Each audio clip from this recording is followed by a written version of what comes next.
Welcome to Language Models and Language Neuroscience. This is a recording that I'm redoing because the one in class didn't work.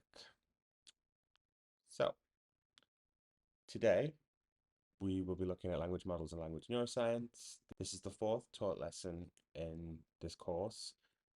We've looked at Introduction to Neuroscience and Machine Learning, the visual system, CNNs. We had a coding workshop, and today we're looking at language models and language neuroscience. And then we're going to finish up with reinforcement learning in the brain.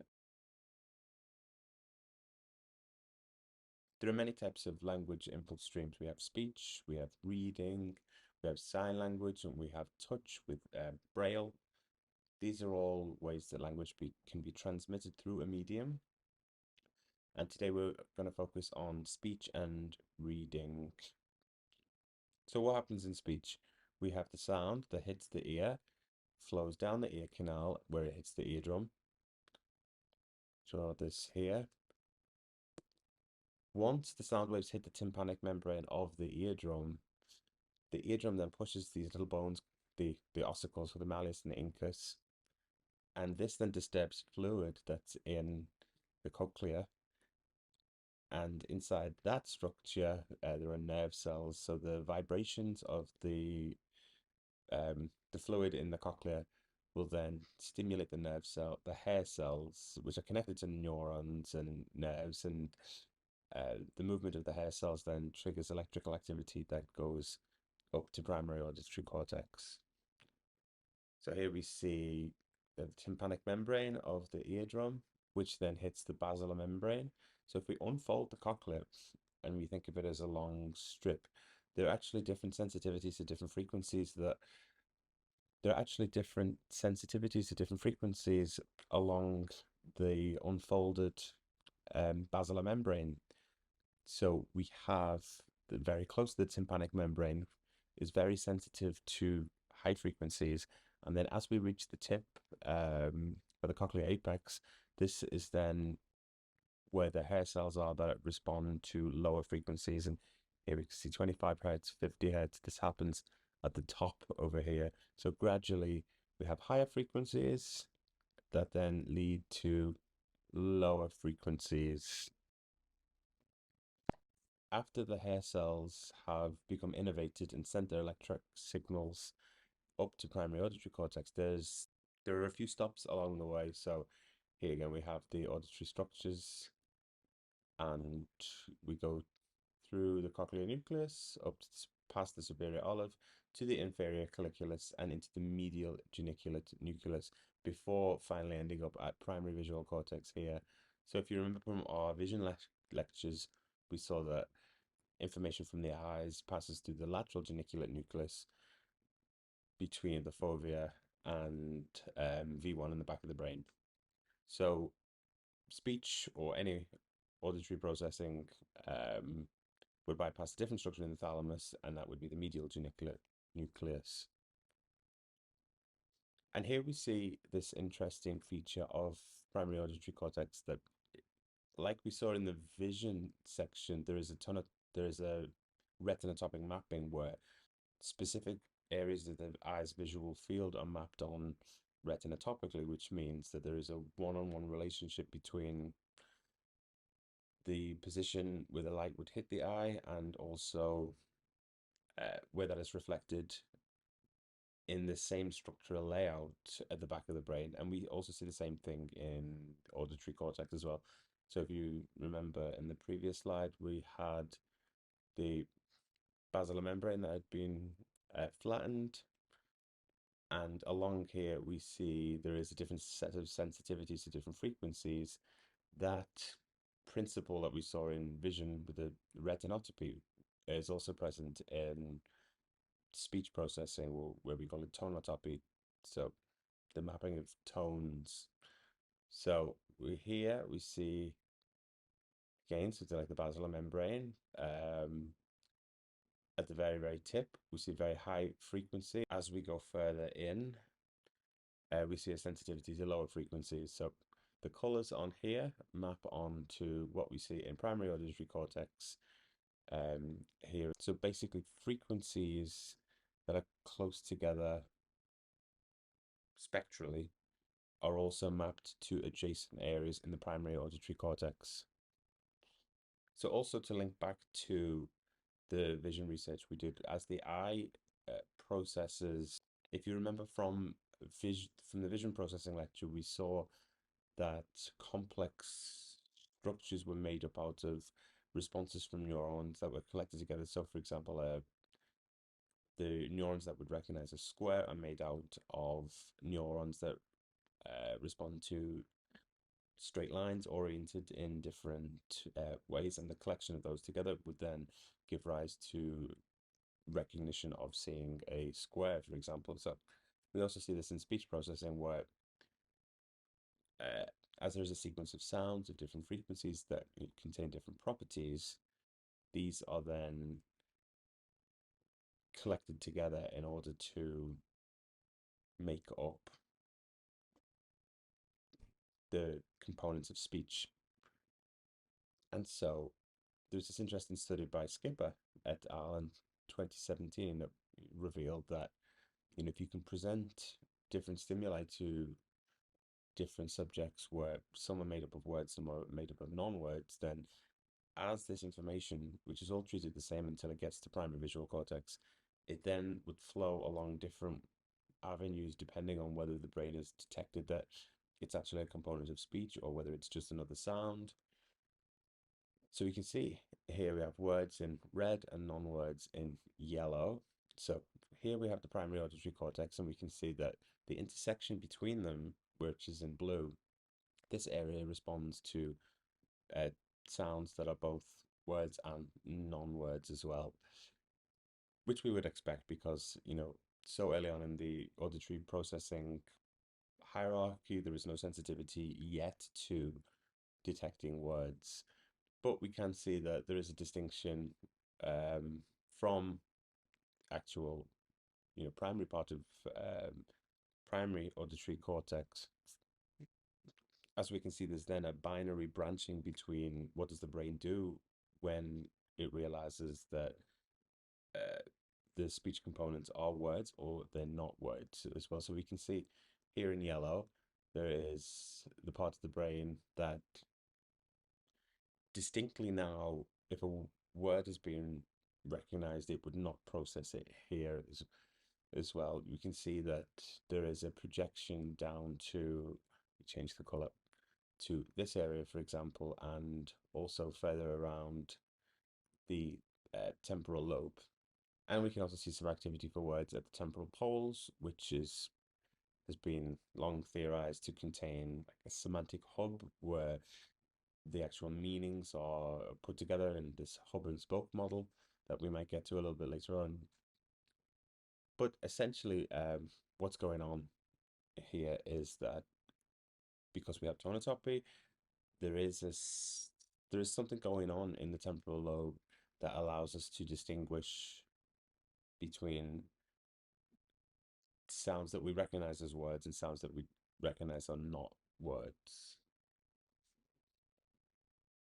So we roughly know how the visual system works, and we've seen explanations for what drives the formation of representations in the ventral visual stream. But then how do we process written language?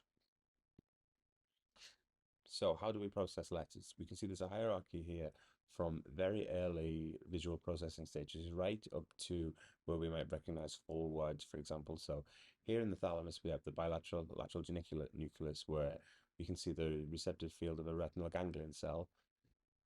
As the information is then propagated to the occipital cortex at the back of the brain, we're now in V1, where we have sensitivity to oriented bars, which, as you can see, are just adjacent receptor fields of these retinal ganglion cells. This information is then passed up a little bit further to bilateral V2, where we can start to see combinations of these oriented bars together. And gradually, say up from V4, these representations are put together to allow us to detect the basis of letter components. And as we go further up the hierarchy, we can see that we can have this idea of a bank of abstract letter detectors, which are sensitive to bigrams in this case. So we can see from from here we have the detectors of E, and then we're building up to bigram detectors here, local bigrams, where we start to recognize responses to letter pairs that are together. And so as we go further up the hierarchy, we end up coding for small words and recording substreams just here. And as you can see in this example, we might be recognizing the word tent, extent, content, content, based on the idea that we're building up recognition to smaller subsections, especially common ones like local bigrams. And this all follows the same way that we hypothesized that abstract representations of shape and structure are processed in the visual stream. Now we will look at something at the visual word form areas, so the VWFA.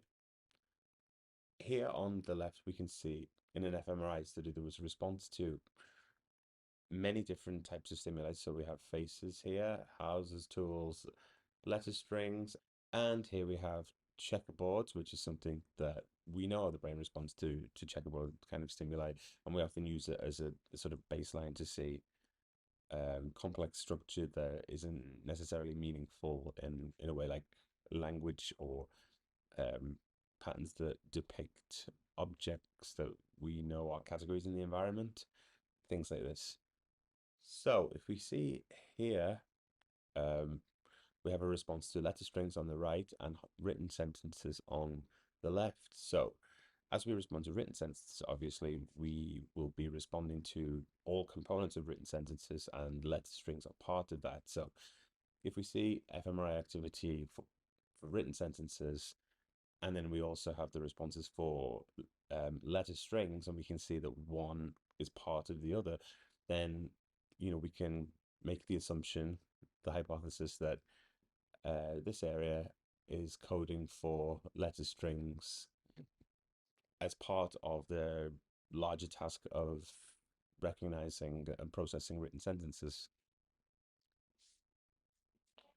So there were some challenges to the idea that we have this specialized area in the brain that processes the linguistic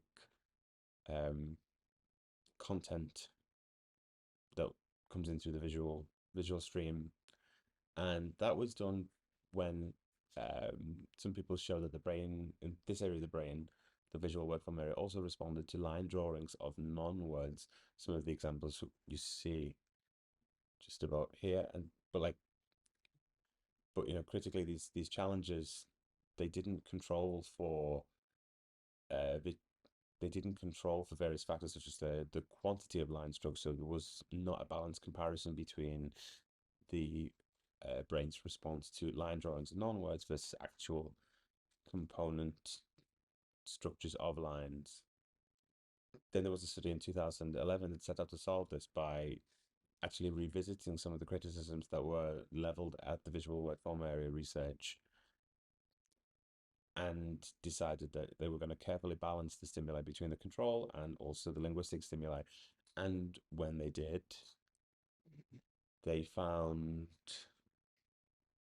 that words minus scrambled, the activity here that's greater than objects minus scrambled. So when you are effectively taking this, what is the response to words versus scrambled words, if you subtract that away, and if you do the same for objects, if an area of the brain is responding to both of them equally, then we would expect this quantity here to be equal to this quantity here, and therefore when you subtract one from the other, we wouldn't expect to see any remainder activity in the brain. But actually what we do find is activity here, and this was taken as the conclusion that there is something very specific to the linguistic content of these line drawings, that the brain is sensitive to recognizing that they are linguistic stimuli.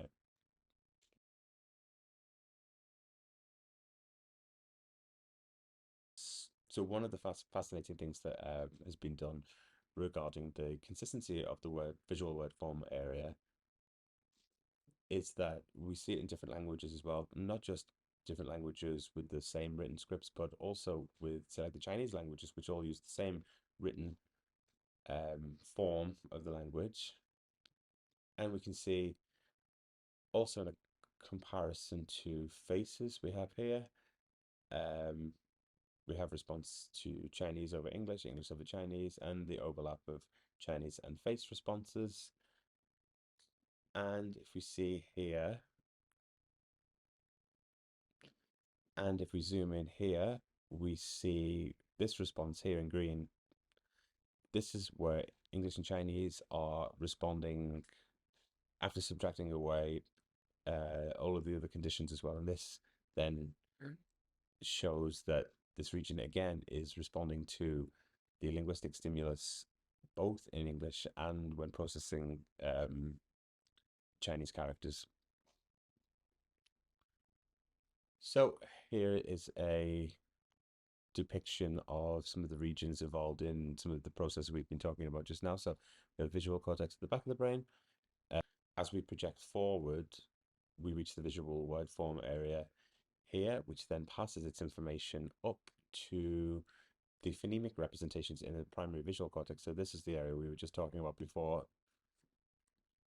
One very interesting set of experiments you can do is you can scan illiterate people who they haven't trained their brains to respond to be able to detect written words. So you can show illiterate people letter strings that do belong to language, for example, and you can scan them during their process of learning to read. So, for example, in children, we have 6-year-old non-readers here, and we also see this is the type of response that we get when scanning their brains and presenting all sorts of visual stimuli here.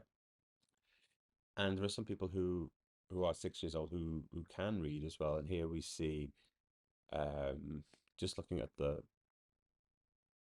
box below. So what we're interested in here is anything that's in green, which is the response to words, faces in red, houses in yellow, and the checkerboard stimuli in blue. So in the 6-year-old non-readers, there's only a tiny patch of green just here. But in the 6-year-old readers, we see that this patch, actually where we're interested in the visual word form area, is present.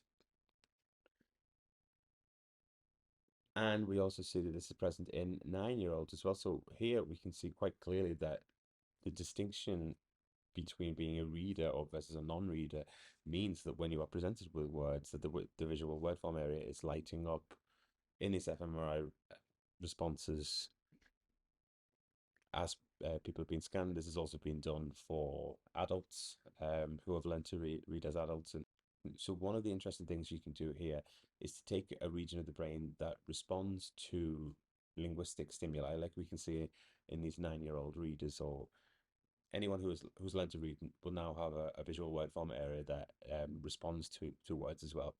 But because we can present a whole suite of different stimuli to different people, we can actually go back and look at those exact areas that respond to linguistic stimuli now and ask what were those regions responding to in the suite of stimuli that we presented before they actually became to read. So what was the area of the brain that now responds to language? What was that doing beforehand?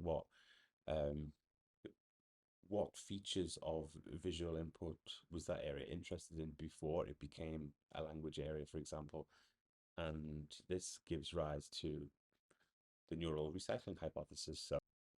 So reading has only been culturally adopted in the last 5,000 years, and even then in 1820, only 12% of the world's population could read. And if you can imagine, up until 300 years ago, access to education and the ability to read was lacking for a large sets of community.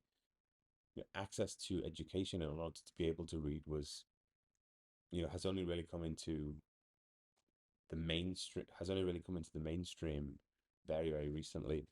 And so we don't expect that the cultural drive has led to a genetic mutation that allows us to develop a visual word form area. this has happened far too close in time to the present that there is a genetic explanation for this. So what exactly is going on? We must be reusing some area in order to accommodate the skills of being able to process language.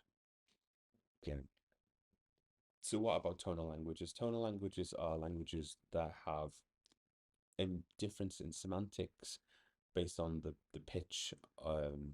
So for example, the words ma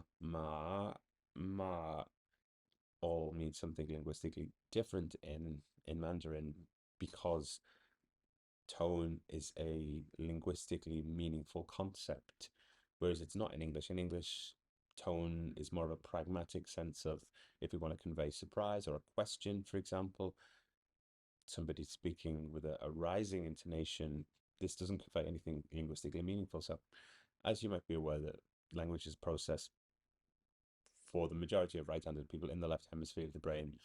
And in this study here, we have two things going on. We have one experiment where we have Mandarin speaking subjects and English speaking subjects, and they're processing Mandarin tone discrimination. And those same subjects are then performing a task of English pitch discrimination. And so, because we know that in Mandarin, if it's Mandarin tone discrimination, as we see here, and we have the Mandarin speaking subjects, then what they're going to be processing is linguistically meaningful. And this is why we see activity in the left hemisphere here. Whereas when the English speakers over on this side are processing the Mandarin tone discrimination, the right hemisphere is where these often you find these processing of prosody and pitch discrimination, things that are said in the context of words but are not linguistically meaningful for a different semantic interpretation of a word. Then if you go over to this experiment on the right, we have Mandarin speaking subjects on the left here and English speaking subjects on the right. As you can see, when the same sorts of inflections and pitch changes on words that become semantically meaningful in Mandarin are heard in exactly the same way, but they are not linguistically meaningful in English, we don't see the response in the left hemisphere here where we might have expected, where we did see it all the way over here. What we see is activation in the right hemisphere where it's not meaningful, just like the English speaking subjects when they heard the tone changes in Mandarin. And here again, English speaking subjects, just like in the Mandarin tone discrimination and English pitch discrimination, they're performing the same task really because there's no information that gives rise to the interpretation of a different linguistic word, for example. Okay, so syntax and semantics. So one definition of syntax that I found here is syntax can be defined as a set of rules, principles, and processes that preside over the structuring of sentences in any given language, whereas semantics is defined as the science of meanings of words, the central problem of the relationship between words and designators. So if you know Ferdinand de Saussure, for example, he is very famous because he put forward the opinion, he put forward the observation that there is no inherent connection between the word we use to describe a concept versus the concept itself in the real word, or the signifier and the signified in his terminology. So there's nothing about the word dog that connects to the actual animal in the real world, and that should be kind of obvious because different languages have very, very different words for dogs, and people still understand the signifier, the actual word in their own language, to mean the same object in the real world, which is the signified, the actual dog animal. So one famous sentence that you probably will have heard if you've taken any linguistics course is colorless green ideas sleep furiously. Now, what does this mean? Well, the purpose of this sentence is it's so semantically meaningless, but it's a well-formed sentence. Everybody would agree that it doesn't sound ungrammatical. It sounds like it obeys the the syntactic rules of English, and you know we have an adjective that comes before a noun, two adjectives here, and an adverb coming after a verb. It sounds grammatically well formed, but is semantically completely vacuous.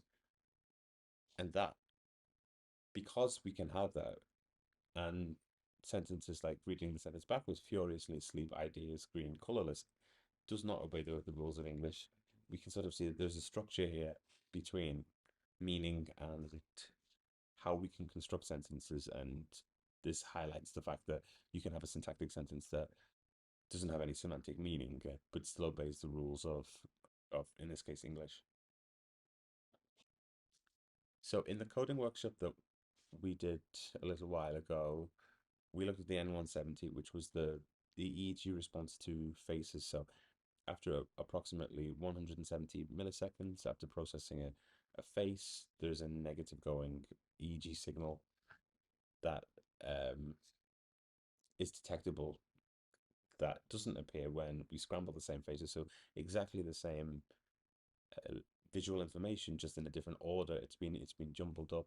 There's no chance that we're introducing any new information to the system. It's just the structural connection of it becomes a face, and the N170 is often taken to be a signature of face processing in the brain.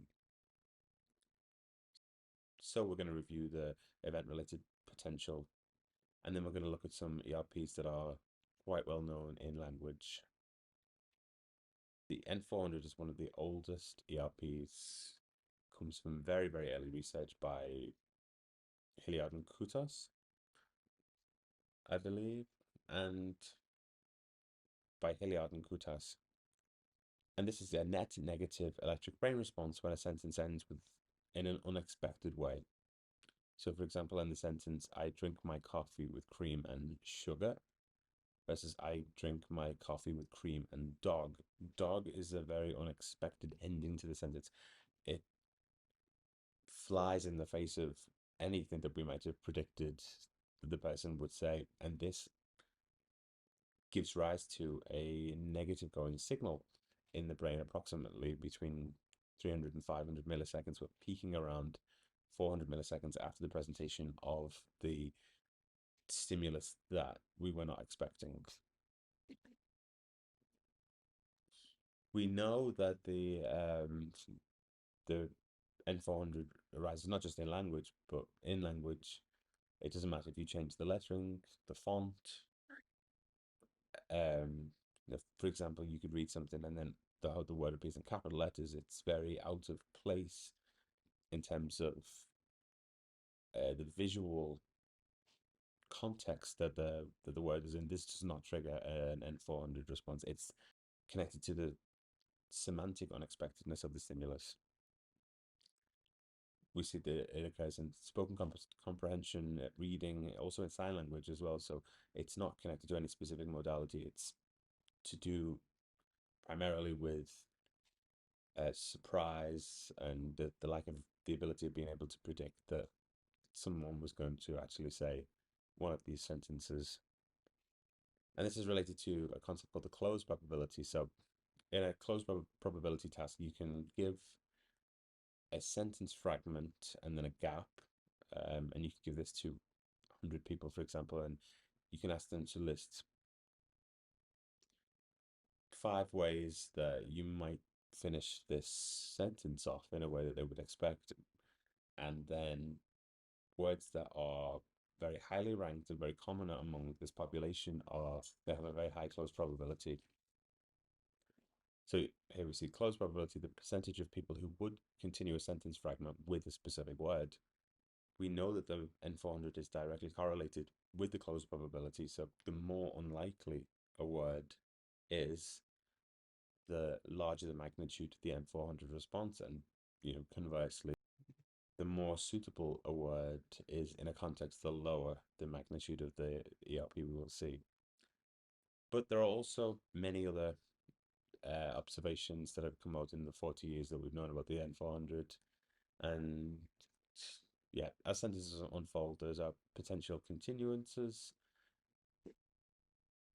So what we can see here on the right is one observation in 2000 from this study is that the effect of the N400 is related to the position of where something unexpected would happen in a sentence. So if it was to happen in very early on in the word, so at the second or third word, we would see a higher response than if it would be presented at the 13th word. And the idea behind this is because we've already had 13 words of a sentence, because of the ways that you would be able to fill a slot in a sentence with a gap around the 13th word, there's a much reduced set of things that could be surprising, and this is taken to be why the N400 response in longer sentences is reduced in comparison to when you would finish a 2 or 3 word or 4 word sentence with something unexpected.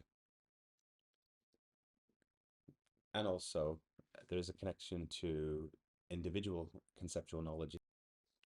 It's not a universal property that everybody would react to in the same way. And we see this in this study in 2020 by Melissa Troyer and Marta Kutas. Marta Kutas was one of the original discoverers of the N400. And so here we have this article called Harry Potter and the Chamber of What? The Impact of What Individuals Know on Word Processing During Reading. So this is a very interesting study.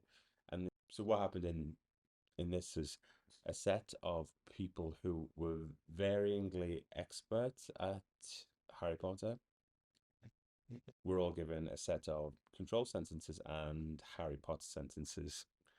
And what they wanted to manipulate was there could be sentences that are very likely to occur, so they would have a high close probability to someone who didn't know anything about Harry Potter. So one of these people who were would not class themselves as a fan, maybe they've never read the books, they wouldn't know the characters, versus a super fan who would be very surprised to read some facts that have been jumbled around in terms of what's going on in the Harry Potter storyline. And that in itself shows that it's not just directly the close probability of sentences, of words in sentences, but actually it's to do with our expectations at the level of semantic knowledge, just what we've learned throughout our lives and what our experience are with various um, cultural media in this case. So some control sentences. The vampire moved in, he bit his victim on the. Then we had neck or shoulder. Alicia's first client was a failure, but her second was a success or triumph. So here we have supported and unsupported sentences, or sentence continuations, I should say. And here we can see, for example, in the last sentence, Alicia's first client was a failure, but her second was we would expect success over triumph. And this is where one way they're modulating some level of likelihood of we would expect a higher response in terms of the N400 for the unsupported sentences versus the supported sentences. But in the Harry Potter sentences, we have the character Peter Pettigrew changes his shape at times. He takes the form of a rat or a dog.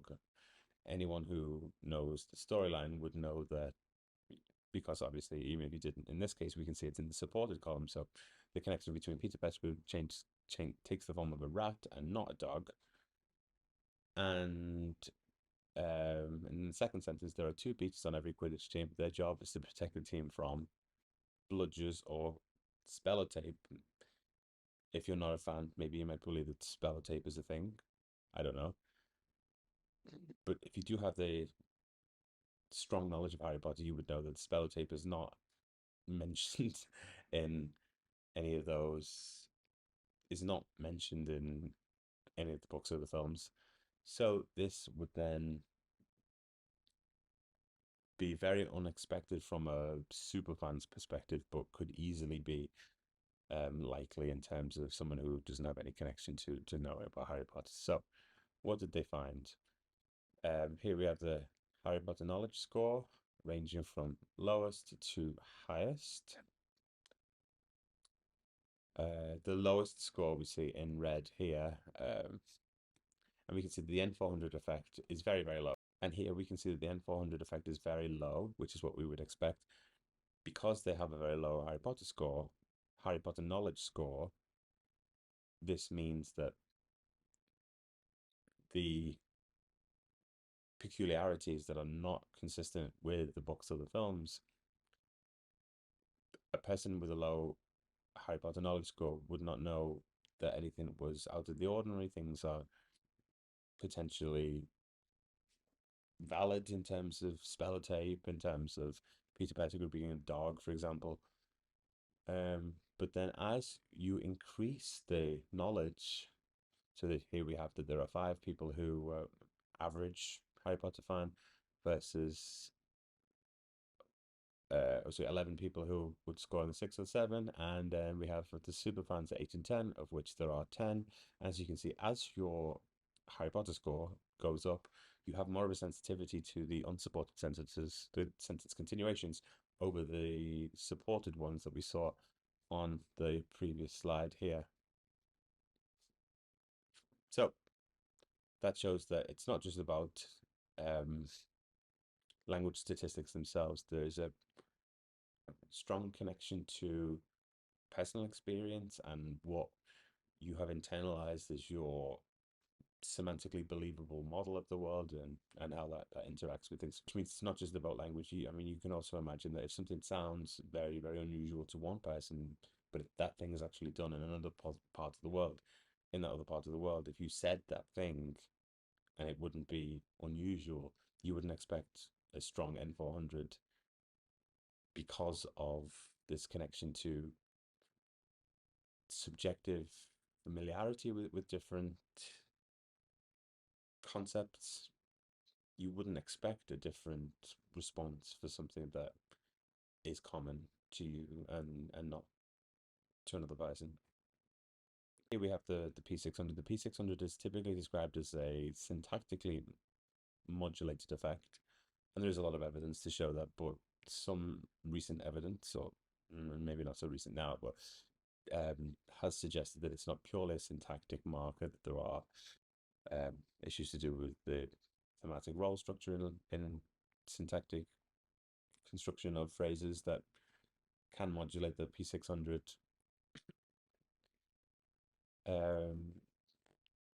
And there's also been some evidence to suggest that music has a similar structure to language, and if you break the expectations of music structure, you also see an effect that's kind of similar to the P600 when applied to language. And this can be seen in semantically meaningless. This can be seen in semantically meaningless sentences that have grammatical errors, for example. So it can be seen in semantically meaningless sentences that have grammatical errors. So here we have the nonsensical sentence: the smokes the telephone in the cat, which we can see is semantically meaningless. But because we have the telephone, which is a singular noun here, we would expect the verb to have the third person singular ending in English, which ends with S. And what we actually see is when people are given the sentence with an incorrect, so there is a noun verb disagreement in terms of verb declension, so smoke versus smokes, that even though the sentence is meaningless as well, what we see around 600 milliseconds is a positive effect. So here, remember that positive is facing down in some old EEG research and negative up here. So here we see where this is dash over here, this is this response just over here, and the more grammatical one is a bit higher as well. So there is still, in both cases, this trend to go down. It's just that in comparison to the syntactically well-formed but still semantically meaningless sentence, there isn't, it's only in comparison to the grammatical violation that's happening here that you see the P600. And P600 is also being, or can also be elicited in garden path sentences. So if you read some of these, for example, like the old man, the boat, the girl that told the story cried. So what our brain wants to do, there is this idea that we often want to create a syntactic prediction of an upcoming sentence where we have an agent noun phrase at the front, which would then carry out the action of the verb. But then we know that, for example, the old man, we want to build a noun phrase where this is a single unit that then carries out a verb. But then we come to the realization when we hit the boat that the sentence doesn't make any sense. We have to go back and reinterpret that this is actually a verb. And we're actually using the old as a way to speak collectively about old people. We're missing the actual noun. This can be left implied in English. Um, let's say fat people eat accumulates. Again, because we have an adjective here and then a noun, the standard interpretation is that we want to create a noun phrase that would then be an agent of the verb that we expect is gonna be coming up soon. So fat people eat, and then we hit accumulates. What's going on here? The brain has to go back, and one of the ideas that has been said that it's this process of breaking down the predicted syntactic structure that we already have. We need to go back and reassess, okay, what is in short-term memory? How can we use this to recreate a secondary parse of the syntactic structure that isn't the same one that led us down the garden path, which is why they're called garden path sentences. And then we are forced to reanalyze this if we can. And here we have the absence of a restricted clause here. So what the sentence should be that fat, which people eat. So yeah, non-restrictive relative clause accumulates.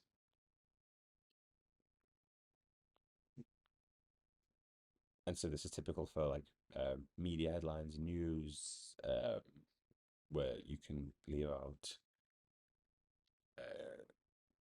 out clauses like this.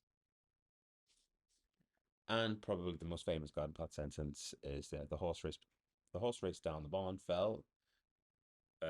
Where the horse raced down the barn, we're sort of there. We think, okay, how can this sentence finish and be normal, but then fell? We stumble at this. This is where P600 would start firing.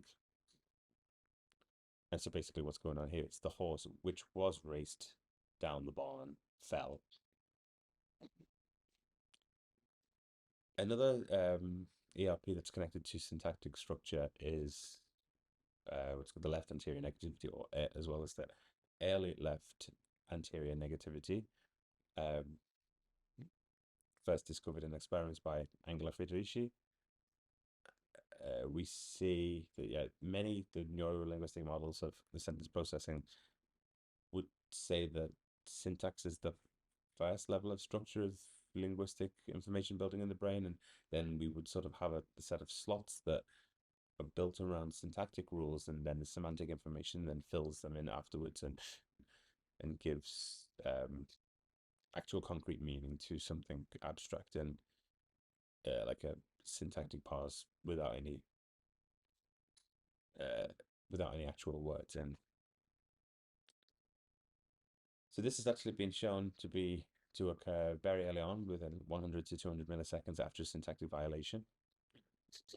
We see some of these here with correct sentences in solid line, and with the dotted lines we have the incorrect sentences, so where there's a phrase structure violation, for example.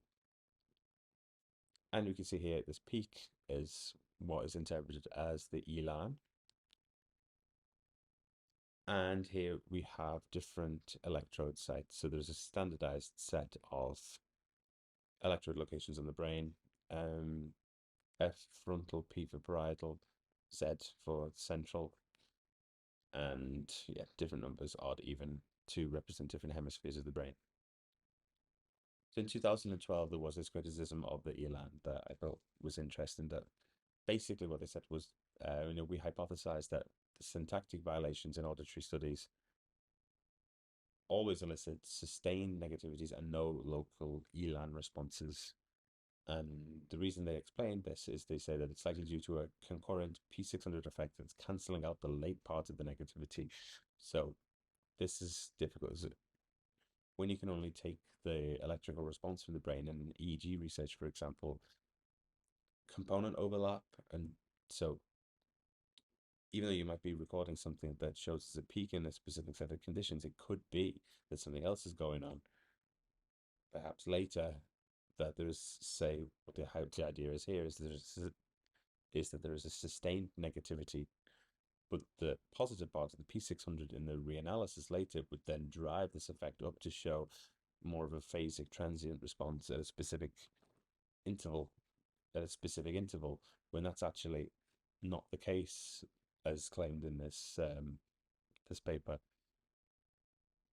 So, and they end with, if our hypothesis is true, there may be no need to account for any local ELAN effects between 100 and 300 milliseconds, as suggested by Engler-Friedrich's model. But there is a need to explain why there is sustained negativities with a remarkable early onset. So this is still, as far as I'm aware, unsolved, and shows there's still a lot of scope for understanding what's going on in these event-related potentials to do with language, and actually uncovering what is the set of component overlap and the procedure and the timings and the orderings that then would give rise to a specific observation, once you average together a lot of trials. Schwartz and Mitchell had this very interesting paper in 2019. They wanted to use language models to predict the brain's responses to some of these signals. So we have ELAN here, which we've just talked about. We have left anterior negativity, which is just none earlier. As you can see, it's at a later point in time. N400, the P600, and we won't mention the others two for now. And they've also color-coded where the expected responses are in the brain. So if you look here, what we're imagining is this is a human head looking down from above. This is the nose, and these are the ears. So at the front here, we'd have the electrodes around the eyes, and around here is the visual cortex at the back. And here it's like primary auditory cortex. And this is how we should understand this plot. And there has been another set of, a lot of different set of research that supports the claims that the electrode locations that primarily drive these event-related potentials come from this spatial organization of the brain. Okay, we're going to switch to language models now. What is a language model?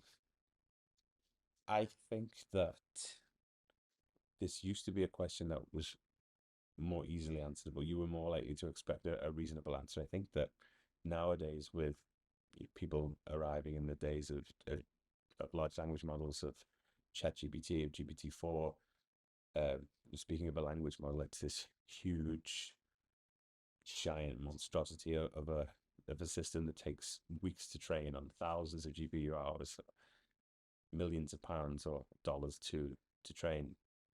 But that's actually not the definition of a language model. A language model is simply, any probability distribution over strings according to a predefined model. So, for example, considering a specific model, we'll consider this model just here. If I said Edmonton winters are enjoyable, what is the probability that this is a valid sentence in the language? And here we've abstracted away from exactly what the model is. It could be something very simple. It could be something like ChatGPT, if it would be structured in a way to give you a probability result rather than an agreement or some more information that these instruction-tuned large language models would typically give you. But what we would want to see is that if we use the same model again and we would supply the sentences, enjoyable Edmonton are winters, this isn't a syntactically valid sentence in English, and we would expect a model that is a good model of English, or a multilingual model that would allow inputs of English, that we would want the probability of this sentence, top one, to be higher than the probability of this sentence, because this isn't a valid sentence is in English. And also, yeah, as I mentioned before, the model can be multilingual. It doesn't have to be. It could be French.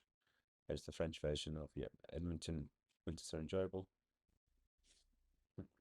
So why did we need language models in the first place? So back in the days of early machine learning and early tasks, like I said, here we're going to look at speech recognition. So we have speech audio coming in, and our goal is to come up with a representation of what is in the speech audio. So basically a transcription of what is being said. So originally we would take feature extraction stage, then we would classify the frames according to all sorts of different models. Then we would pass through a sequence model, which would then extract a set of candidates for, what are the phonemes that are present. And then we would look this up in a lexicon model. And once we would have a sequence of words, then we would want to evaluate, okay, what is the probability that this is a sequence of words that is valid in the language? So one common way to demonstrate this is in this sentence here. So if you were to hear the input recognize speech, there is a bit of ambiguity here, because am I saying recognize speech or am I saying recognize speech? Here on the left, you can see the audio waveforms and the spectrogram at the bottom, and you can see they're very, very similar. And if all you had access to was the audio recordings as well, it's very, very difficult in terms where there can be some sort of ambiguity. How would we expect a computer system to be able to determine what would be more likely? We know in order to say recognize speech would be a more likely bigram that exists in the training data of the language versus recognize speech, which still is grammatical and has meaning, but would not be likely in most contexts. So a language model would give us the ability to take multiple possibilities of decoding speech audio and then rank them, and then be able to promote the idea that what was probably said was recognize speech and not recognize speech. So the simplest language models we can have are what are called, well, the simplest class of language models are called n-grams, where if we just consider n to be any small integer value, we have unigram only considering 1, bigram for 2, trigram, 4-gram, 5-gram, etc. So here we have the chain rule of probability, which would say that if we were considering here, what is the probability of this word, this word, this word, and this word? Break up the probability, we would need to apply the chain rule of probability, which is this sequence of computations. We have the probability of x1 multiplied by the probability of x2 given x1, the probability of x3 given x2 and x1, and finally the probability of x4 given x3, x2, x1, and so on. The idea here is, with the unigram models, we only want to consider a subset of co-occurrences. So, for example, for n equals 1, we would just look up in our training corpus, what is the probability of this? How many times does this occur in a normalized way? So how many times do we find it in the training corpus divided by how many words we have in the training corpus? And this is the sequence of unigrams. If we consider pairs of words together, then here we have, first of all, this is, which is what we see here. And then again is a and a sentence. These are the bigrams that you can make out of here. So n equals 2, we have bigrams and trigrams here. So we have this is a and is a sentence. So all we have to do in cases like this is to look at our training data and see, we count how many times do we see this sequence of words, and then we can just return a probability value to say, okay, according to the training data that we have, this is how often I would expect to see this sequence of n-grams. And so once you have a probabilistic model, in order to return multiple candidate solutions to you and be able to rank them via a probability distribution, we can see that next token generation in this task, we would see that if we had the sentence, the boy went to the, we would be able to say, according to the model that we have. So if we imagine that we have a trigram model, for example, so 1, 2, 3, 4, 5, then because we're considering a trigram, we're considering what's going on with these three. So what we would be looking at here is what is the probability of this gap? So probability of the gap, given that the previous words were to the. So if we were looking at a trigram model, we would then say, okay, so let's take all of the examples of to the, and then let's calculate the distribution of everything that came afterwards, and then rank those by their scores as well. So here we can see most often would be park, but also other options would be store, grocery, beach, restaurant, etc. And so if we wanted to do next word prediction or next word generation, we would select this word. So according to the formula here, we want the maximum probability, so the argument that gives us the maximum value of one prediction given the sequence from 1 to the, and in this case over here we made the trigram assumption, but we didn't have to. This could have been any sort of complicated model. This was just to illustrate one feature of this. One aspect of this is we can always get a better, we can always model the training better if we consider larger numbers of co-occurring sequences together.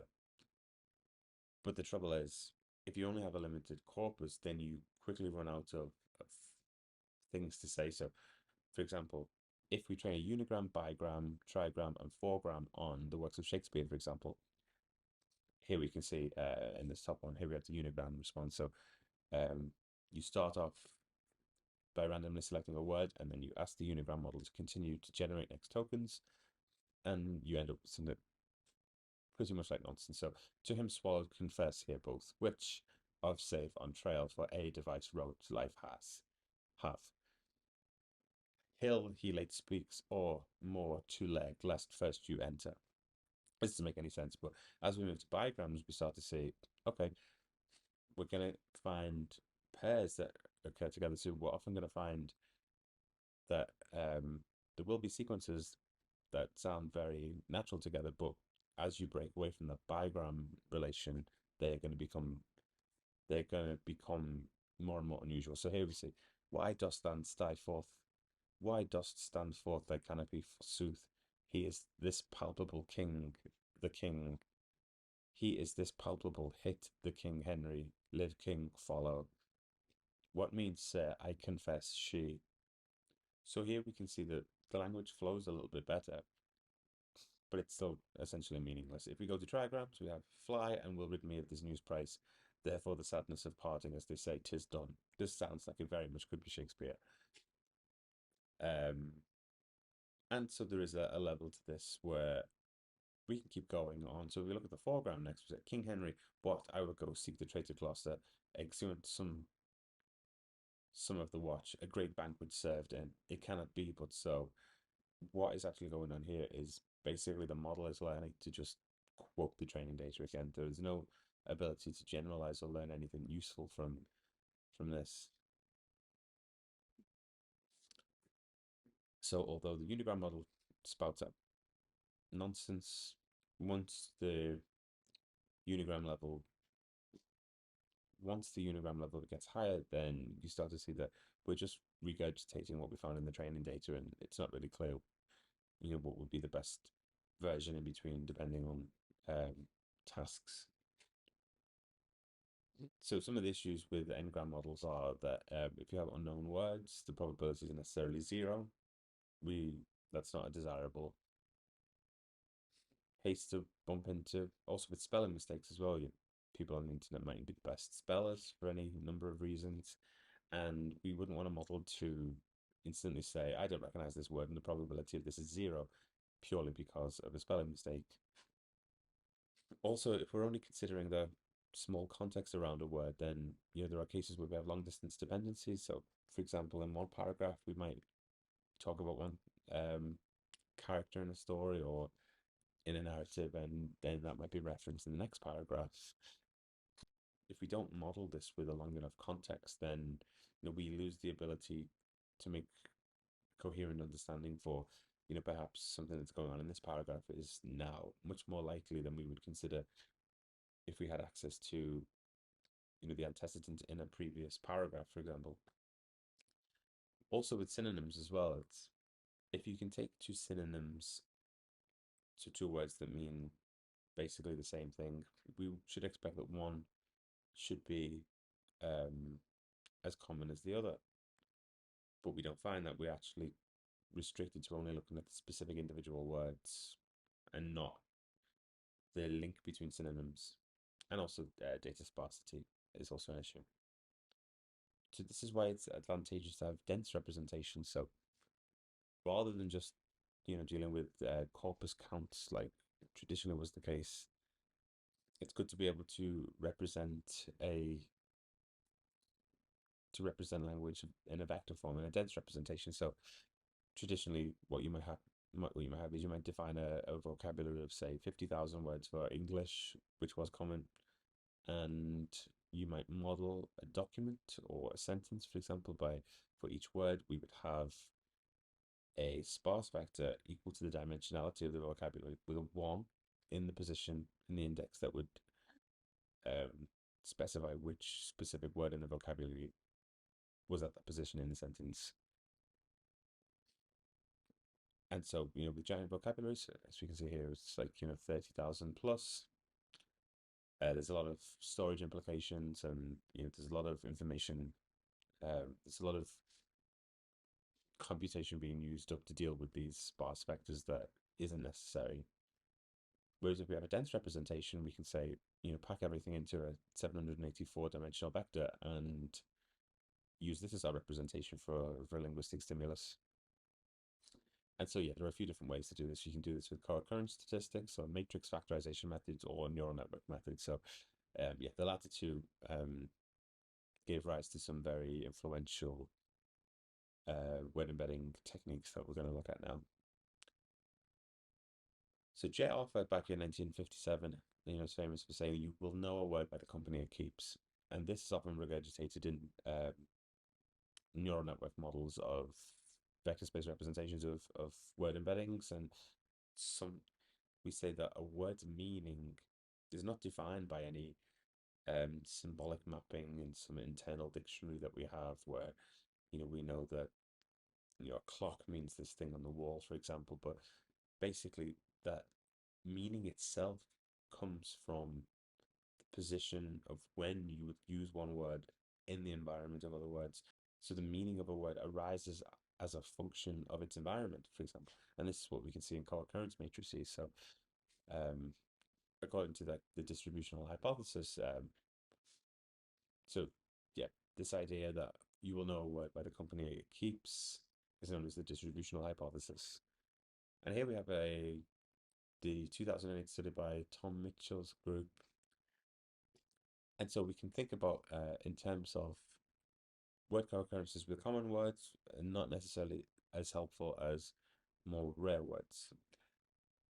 So what happened in this study, where we have fMRI encoding of word representation? So this is Tom Mitchell's study in 2008. So here, in order to model the word stimulus with celery, for example, there was an intermediate semantic features extracted from a trillion word text corpus to the co-occurrence of the word celery with hand-picked selection of verbs, I believe it was, which said that the co-occurrence between any input word and a set of this hand-selected set of 25 action verbs will itself be a good representation for the linguistic information as a way to represent that word as well. So what they did here was they recorded brain responses for when people were reading the word celery, and also a large number of the words that were recorded. And then they learned a linear regression model that predicted the mapping from the 25-dimensional representations that the co-occurrence statistics from this trillion word text corpus would give. And then they showed that there was an ability to quite accurately predict the representations in the voxels that were activated when people were reading some of these words in the experiment. So Word2Vec is probably the most famous word embedding algorithm. There's a fantastic tutorial given in this link, and I'm going to use some of the figures from that in the next slides. So the idea is that we would take a fixed size window and we would scan it over a corpus of text, and for each window we could either pick, we have two cases we consider. If we consider a window of 5 and we're moving it over a set of text, we can either take the center word and delete it, and then we could say, okay, given the two previous and the two post words, what is the probability of the middle word being whatever the word is? Or in the reverse case as well, we can say we're going to take the center word of the window, and then we're going to try to predict the two words previous and the two words prior, and then update the model from random initialization to be able to solve this task according to some training data, and use the final model weights as the dense representations for these words in the vocabulary. So in these two cases where we say we're taking the two previous words and we want to predict, oh yeah, we would sum them up and we would create a prediction for what is the center word.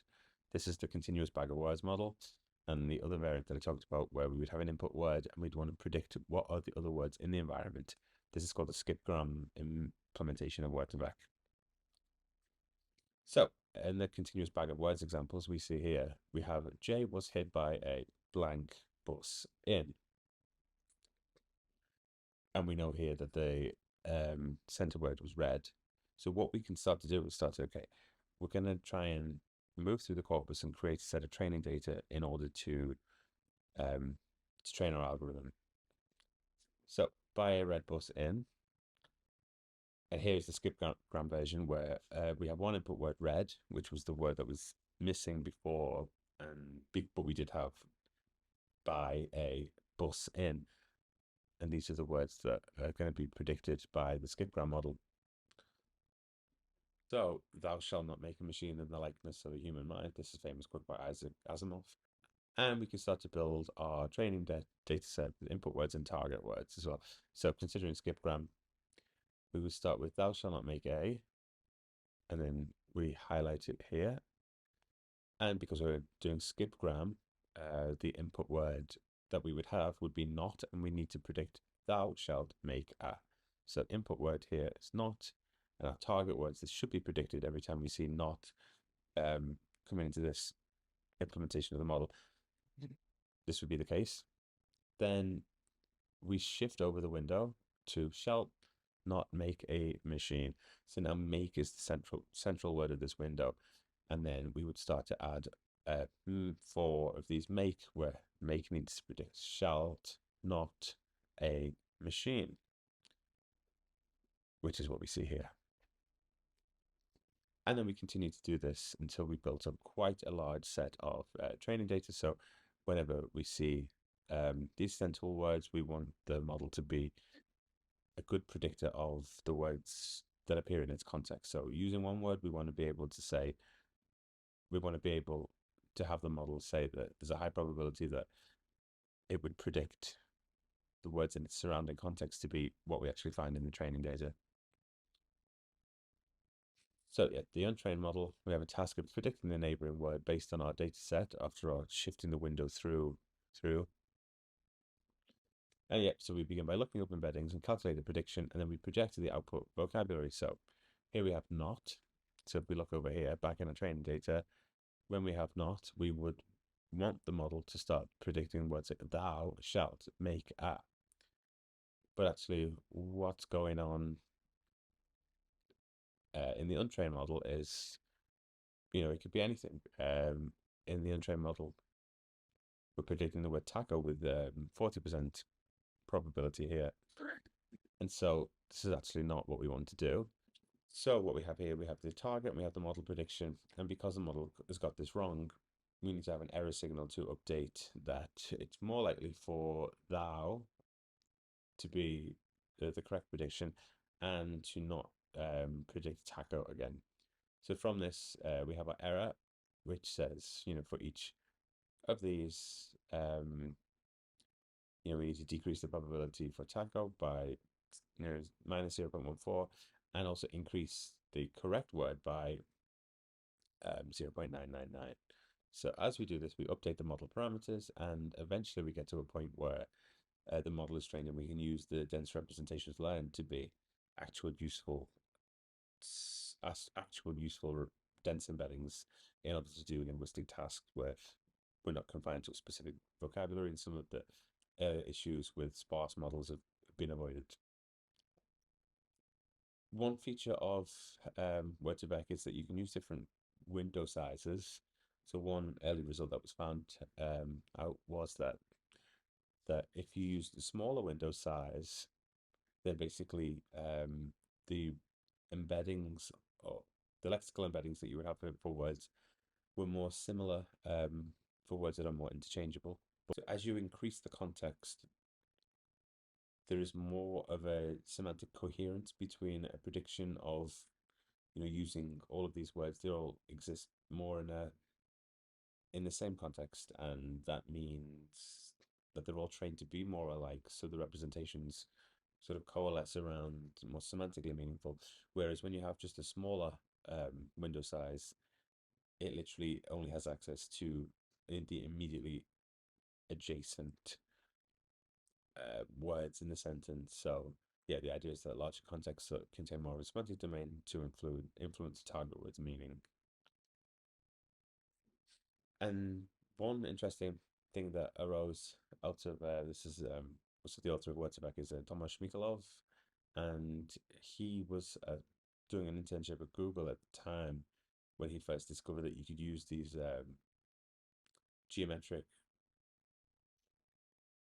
connections to the vector embeddings. That it's like you could do vector algebra on these. So, for example, if you take the semantic representation for king and you subtract away from this the representation of a man, and then you add in woman, you're still in the vector space, and you find that point that vector addition would give you, and then look for the closest word vector in that space, and it would have an interpretable dimension. It would be, for example, queen.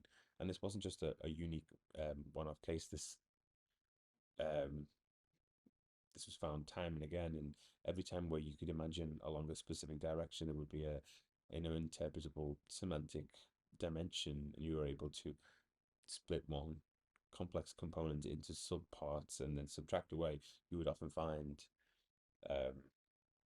something like this. So here we can see king and man are quite similar. And then we have the word vector representation for woman. And then king minus man plus woman gives us this one here, the second to last one. And as you can see, that actually looks a lot like the representation for queen, which in the large vector space, queen is actually the closest one to this calculated vector. And yes, so this representational geometry was not something that I think anyone could really have expected in advance. Although I think that now that we know it's true, people like to look back and suggest that of course it was going to happen. Whereas no, I don't think that that's the right. Whereas I don't think that's reasonable. So here's an excerpt from an interview by Tomasz Mikolov, and he says, "Yeah, I wanted to convince my mentor at Microsoft that there was something interesting going on with the vector algebra, that king minus man plus woman equals queen. I mentioned the idea, and he didn't seem convinced at all that something like this could work. So I asked him if he thought you could do plus or minus on the vectors and see the correct results. He said, of course not, that's completely stupid. And he was looking at me as if I'd gone crazy. So I took him to the computer and I told him to look at the nearest neighbor and check the result. he was very surprised, but then got very excited and started thinking about how we could evaluate this in a more rigorous way. And this is the birth of Word2Vec and a lot of this very exciting early push forward in terms of finding these good dense representations of models that really kind of, we wouldn't be where we are today with RNNs or transformers if this hadn't been discovered. So I'll skip over GLOVE now. So GLOVE is the global vector for word representation, and this is doing matrix factorization on co-occurrence statistics. So I'll skip over that for now. So yeah, language models so far have existed without context. Or what do we mean by context? So these word representations here are non-contextual because if you can imagine that a word has multiple meanings, then we're always going to update the same index value in the Word2Vec implementation. So it doesn't matter on the interpretation of the meaning. So if we have the word pen, for example, we're going over many, many different semantic contexts, and we're using that information in order to update the actual meaning of pen. But by itself, it means that if we want to ask what is the dense representation of the word pen, it's always going to be the same, no matter what context we would find it in. And so we have here that the words with one written form and multiple meanings, homonyms, are processed the same. So if you imagine we have the sequence of letters R, O, W, so we can either say that a huge row erupted after the results were revealed, where this is an argument, or everybody lined up in a row, which is a noun, saying a line or an ordering, or the team were able to row for hours at a time, which is a verb meaning like to propel a boat with an oar. And we also find this issue with the words with opposite meanings, so the antonyms as well. They often appear in the same linguistic context. So does that mean the representation should be more alike, or should they have something, opposing in a semantic dimension? This is another feature that non-contextual word embeddings have that's not desirable. So how can we evaluate language models? We can either evaluate them intrinsically or extrinsically. So extrinsic evaluation is, well, obviously the language model is part of a system. So if you imagine when we looked at the speech processing pipeline from an earlier slide, if we have 3 language models and we want to test, how good is this at performing the job of being a language model in a speech recognition system, we can just use the same speech input data, use 3 different models, and then assess the quality of the correct transcriptions afterwards, and then we would be able to say, model 1 versus model 2 and 3 performs the best. But often this is computationally expensive, and we don't always have the ability to insert these language models into larger systems as well. So we need something that we can evaluate more cheaply, an intrinsic evaluation. And one of the most common ways to do this is with a metric called perplexity. And so here we have perplexity. So perplexity can be considered as the inverse probability of the test set. So normalized by the number of words in the test set, because we would need to take into account different word frequencies. And so, yeah, the probability of the test set rearranged according to the chain rule of probability. And so here we would consider a bigram language model. So we were just considering what is the probability of one word given the word before. We would multiply all of these together and then take the nth root. And so, yeah, perplexity is also just known as the exponential of the cross entropy loss as well, if that helps you visualize what is being captured by that metric. So if you we looked at the Shakespeare example before, and we looked at what unigram, bigram, trigram, and fourgrams would do. Say in the Jurafsky and Martin NLP book, they trained the same, or they trained unigram, bigram, and trigram grammars on 38 million words from the Wall Street Journal, and then computed the perplexity on models of a test set of 1.5 million. And as you can see, so we want perplexity to be lower. The lower the perplexity score, the higher quality is. So, in some papers, people would then take the inverse perplexity, so you can plot higher scores, higher values. So as we can see, that unigram has the highest result, which means it's the worst fit, which we know and we would expect. The bigram, we have a perplexity of 170, it's a little bit better, and the trigram 109. So the evaluation, as we know, the more that you use on unlimited data sets, you just start regurgitating the data. But on large enough data sets, trigrams are pretty useful in order to model language. And so, yeah, beyond word vectors, we could also have character-based models. So one issue that we have is like the closed vocabulary issue. So if you were to deploy a language model and you wanted to model language, but it would have a frozen set of words that have representation. So if words are spelled incorrectly, if someone is being playful with the language and inventing a new ad hoc word, we would not be able to model this in terms of having a predefined vocabulary size. Yep. Whereas what we could do instead is consider, say, the 26 letters of English plus all of the punctuation symbols, and we could have a distinct representation. So not at the word level, but at the character level. And then by using a recurrent model, we can combine these together. And then what this means is we've broken down everything to like the atomic level in terms of language. So like individual characters, and there's no sequence of strings that we wouldn't be able to model with this, but we lose a lot of information, such as common morphemes in a language.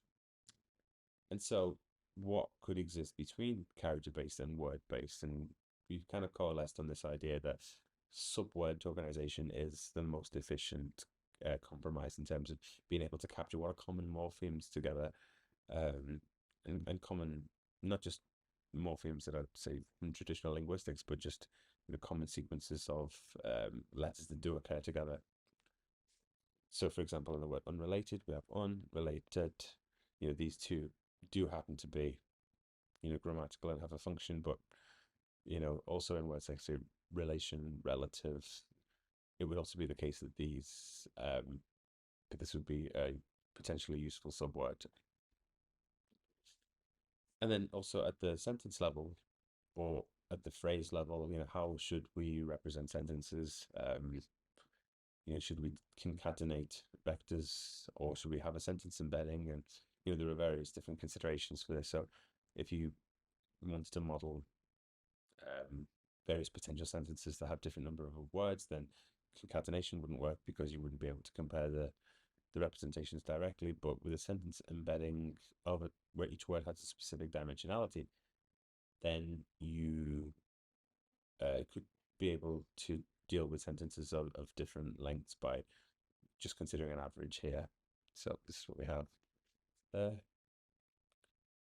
So language can be easily framed as a sequential decoding problem. So we have letters in a word, words in a sequence in a document. There's a continuous sequence-like connection to words.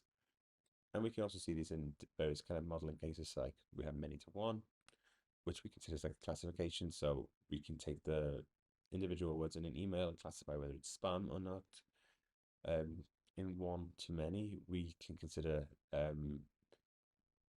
writing linguistic descriptions from images, for example. So if we were to provide an image of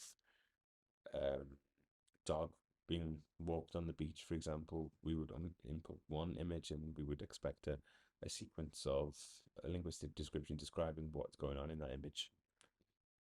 And in the many-to-many cases, this is more obvious in terms of translation, for example. So input sequence in English, output sequence in French.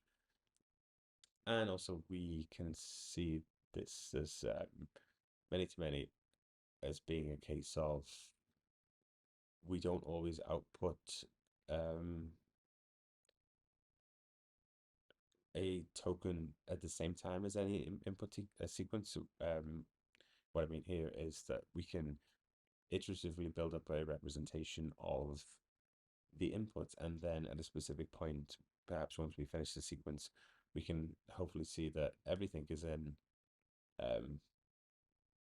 contained within this representation, and then start decoding from there. We're going to look a lot more about that in a second. So in recurrent neural networks, we see that we have inputs, and once we unfold the recurrent neural network, we can see we're iteratively taking a sequence and we're calculating a hidden state, and we can pass this hidden state forwards. And when we want to or not, we start iterating over our outputs and iteratively generating output sequences based on the inputs. One issue of this is the vanishing gradient problem. So here in when you're training RNNs, you typically using back propagation through time. If we want to say what is the error at time step 3, we need to calculate, all of these derivatives going all the way back. So the product of derivatives is small, and what that means is the further away, the more multiplications there are in a sequence of calculations in order to derive one gradient update, the compounding effect of multiplying all of these small values together would mean that for information that does give rise to an output. So basically here we see that the output here at the third time step does depend on the first time step, but the more distance there is between them, because of the compounding effect of multiplying many small values, the gradient update becomes minimal, and you don't see any effective updating at distant points from a specific output in the standard implementations of how people originally had recurrent neural networks. So this is when we started to see the introduction of gated recurrent units, long-term, short-term memory. And the idea was that we would have an ongoing state that was passed forward in time. Here we can see that the RNN was quite simple and suffered from these problems where the sequence would go back, and it's because of virtue of carrying forward context and states in the LSTM, just states in the gated recurrent network, that this meant that we would allow these extra connections to be able to pass through via an identity function. And so when the gradients are passing back, they are not subject to many calculations of small values together. The whole thing can be passed back, and this allows for a more effective gradient update, which therefore meant that LSTMs and GRUs could handle much larger contexts and start to pack everything into these state representations that were useful to accumulate many different time steps of information.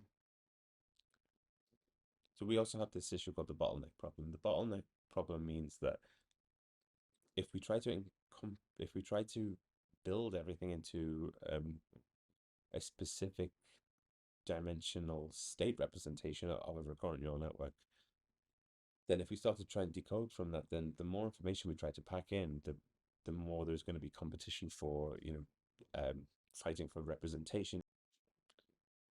So we have here a source sentence in French, and we want to be able to encode this with the encoder RNN, and then pass it off to the decoder RNN, which would then provide a translation. So he hit me with a pipe.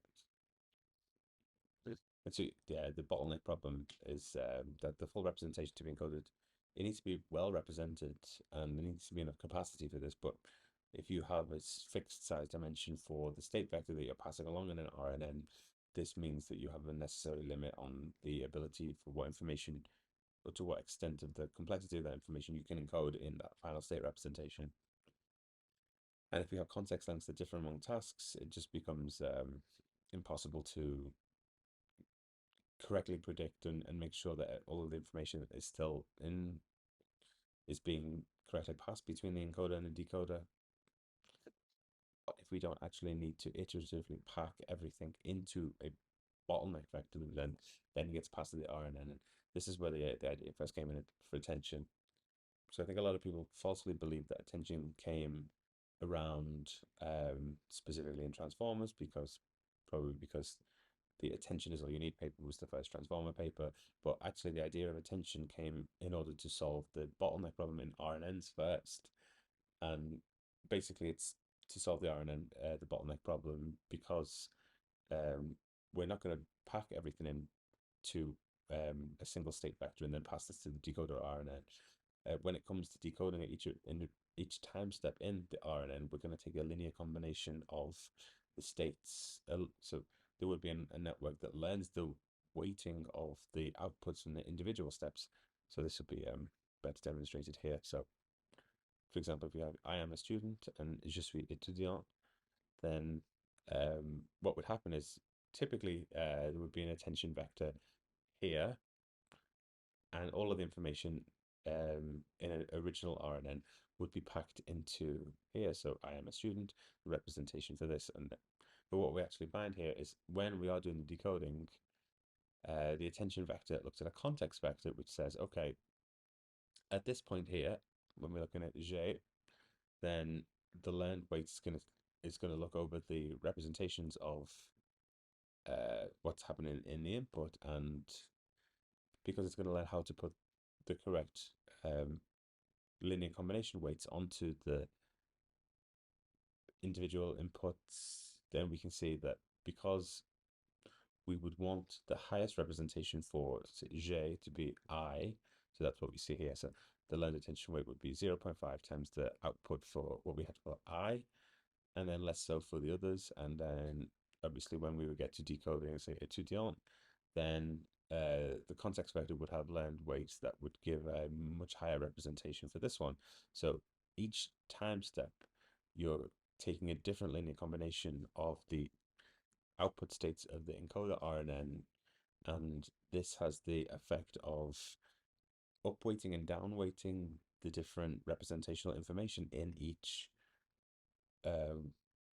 step that will be differentially useful for decoding different parts of the decoding sequence. And so one of the features about learned attention is that you see these interesting effects. And so here's a very common one that you will often see in most tutorials. And here we have the attention map between an English sentence along here. So the agreement on the European Economic Area was signed in August 1992, and here is the French version over here.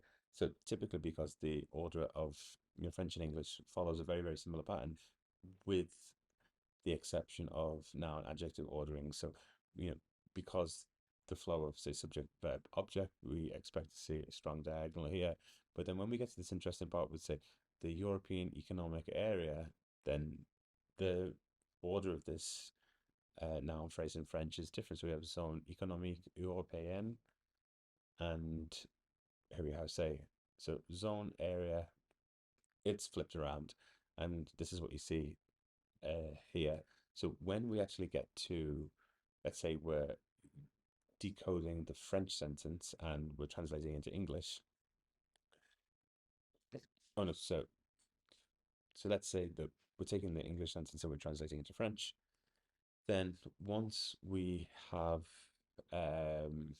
decoded European, or we're about to decode the word European in this part just here, then we're going to look over the attention weights of everything in the French sentence, and the learned weights are going to say, okay, for European, then we're going to upweight the representation that occurs at this step here.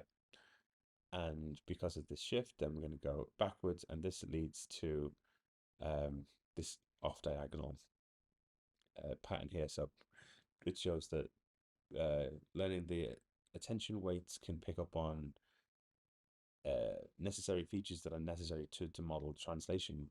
For example, what happens between languages that have the descriptive adjectives typically after the noun versus before the noun, like in English. So attention, as we saw it here, is very, very useful because it takes away the bottleneck problem, and eventually what people understood was that you actually didn't really need the recurrent step. So one of the difficulties of decoding a time step by time step is that those algorithms are not parallelizable over large distributed clusters of GPUs, but nobody had really worked out how to encode position in sentences before then until the attention is all you need paper, which is the first transformer by Vaswani et al. So because they were able to apply positional embeddings, which meant that even though you could have long sequences to sinusoid on sine and cosine combinations that specifically encoded the position of the specific position of a word in a sentence, could then be split up and parallelized quite easily, which takes away the a lot of the constraints that were happening that were necessary for training RNNs. And so, just like in the original RNN case, we said we had an encoder RNN and we had a decoder RNN. And the idea was, okay, the original transformer architecture was called what we call now an encoder decoder transformer, and that is more honest to the original formulation of the RNN. So we would want to encode a sequence and then decode a sequence afterwards. But what people have found is that it's actually useful to consider the encoder separately to the decoder. So here in the natural language processing, the transformers, the book by Hugging Face, we see that for classification tasks, then the encoder by itself is just going to give you a contextualized representation at the very, very final layer of an encoder transformer, from which it's very easy to put a linear layer on top and do classification for many, many interesting tasks.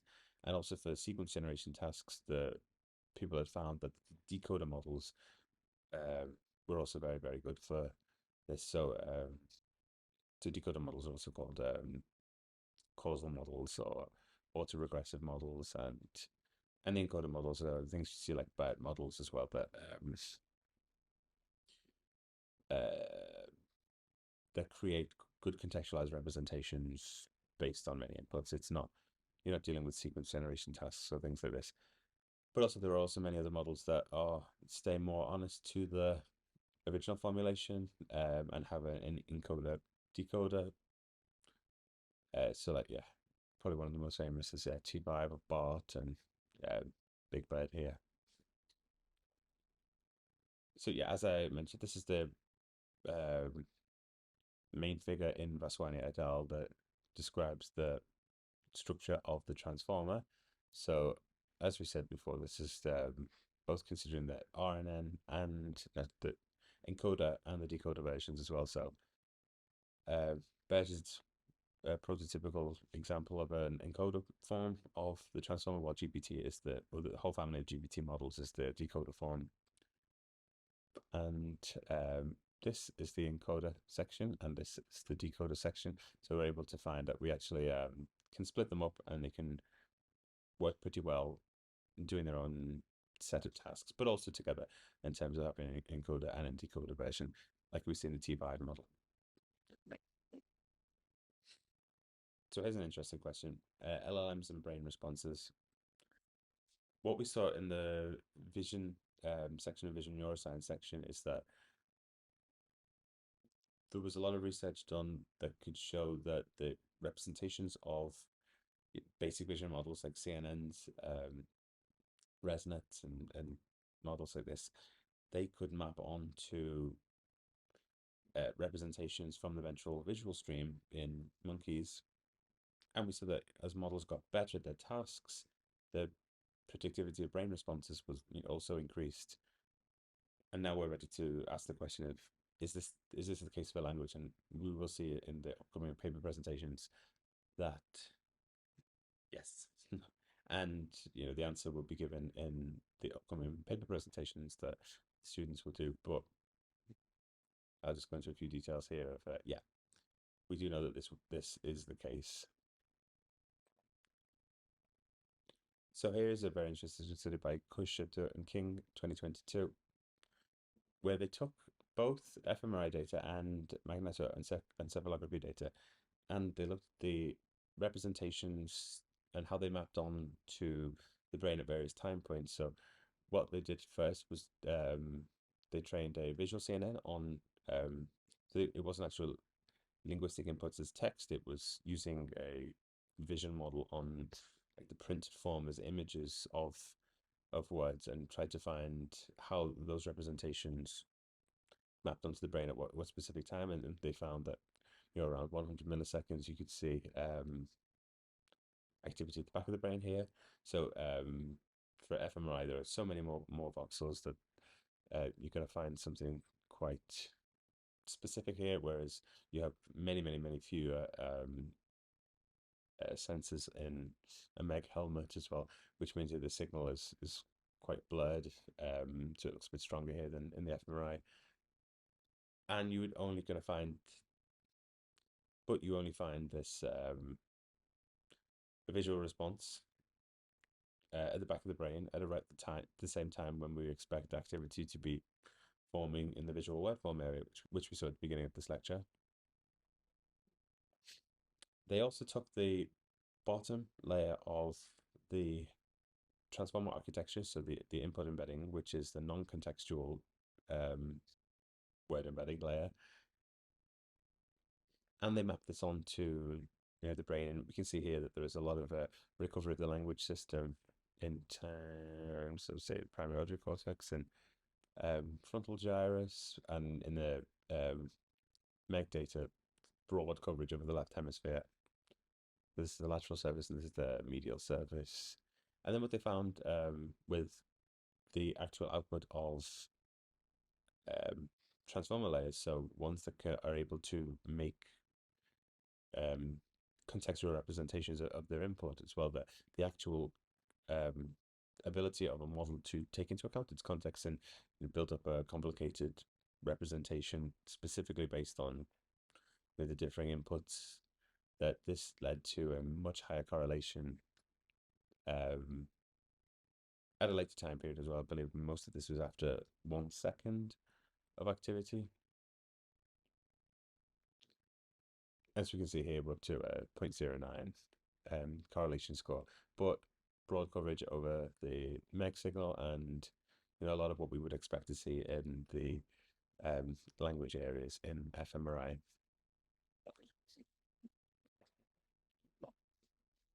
And also, we're going to see that it's not just about correlation. There are also some very interesting control studies, by which I mean we're taking a step beyond just modeling to the correlation between brain responses and the linguistic responses of language models, but we're actually able to control the responses by modulating activity. So there's some very recent research that takes GPT-2 and is able to learn a model that would create a set of drive and suppress sentences, that these are able to, so they were able to predict using this model and then collect fMRI data on a whole different set of subjects, and then could quantitatively say that we expected the fMRI responses based on our contextual transformer models learned with a set of linear regression weights to predict the fMRI activity, can actually say we expect that these are going to drive the bold response up for these sentences and drive them down for these other sentences. So just like the control paper we saw in vision from the DiCarlo lab, when they were able to create these stimuli that would specifically fire in V4, I believe it was, to be able to manipulate and control the firing rate response in monkeys to those artificial stimuli. We're now actually able to take the first step in language and actually show that we can do that there as well.